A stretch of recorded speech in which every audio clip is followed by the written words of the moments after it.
Hey, this is Colleen, and I was going to show you my back garden. So this is a new bed. It's October 22nd in Massachusetts, and I went crazy in this new bed. I took out a massive rhododendron, and I left a lilac, which I'm going to prune heavily late winter to kind of do a revamp. See how I proved it right there? I'm going to do that again on that one or that one. And I put in 2 roses that started this bed. The first was Queen of Denmark from David Austin, which was very happy in this spot. And I planted Great Maiden's Blush from Palentine. The idea was I was going to have these 2 huge rose bushes underneath these windows so I could smell them. Then I said to myself, well, why not put in a few perennials and anything else you find? So I do have some small roses here. These are pretty pollies, which are just ground cover, pretty pink roses. And in between, I have a lot of mints.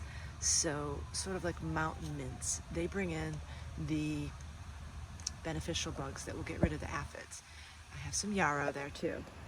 And I have some basket of yellow. I believe that's what this is called. They all bring in the good bugs. And Digby will hopefully keep the bunnies away. Yes, bunnies. Go find the bunnies. Go get them. And then I have some hydrangeas that I started myself that don't get too big. So roses, you have company now, lots of company. Here are some holes I dug for roses I'm going to be moving here as soon as they go dormant. Some roses didn't do as well. And at last minute, I decided to put in some cosmos, which I really love. These cosmos went in like in August, so that's why they're still blooming in October. And I have my blueberries that won't get too big and will be in the front border. Am I making you dizzy yet?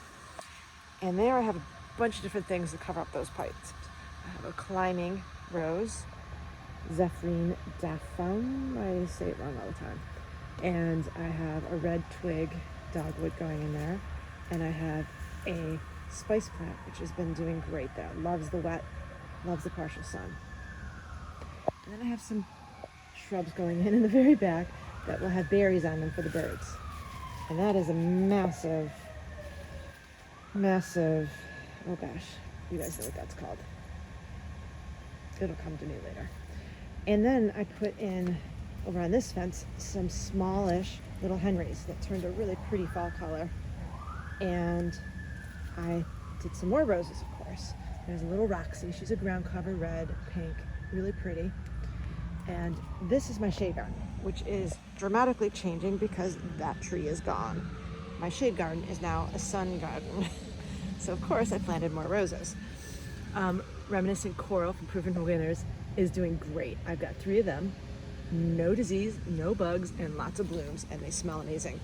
And Reminiscent Pink, same thing, and it's giving me some hips. Look at that. I've got several of those, the coral and the pink. And then I put in hydrangeas. These aren't doing great. They're struggling. They don't like this spot. It's a good plant. It's more the pennymax, but it's not happy here, and I don't know why. I will say that this pennymac that I got from a local place called Corliss Brothers loves it here. So maybe it's the grower and not the plant. In the back, I transplanted some hydrangeas that I grew myself. That's a strawberry vanilla, which will grow 9 feet tall, provide me with some privacy. And that's a rhododendron that is Nova. It's going to be hot red, and that will get quite big too. And I still have all my hostas in the shade garden, but I just tucked in some roses.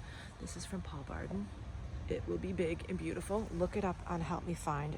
You'll understand why I planted 2 or 3 of them.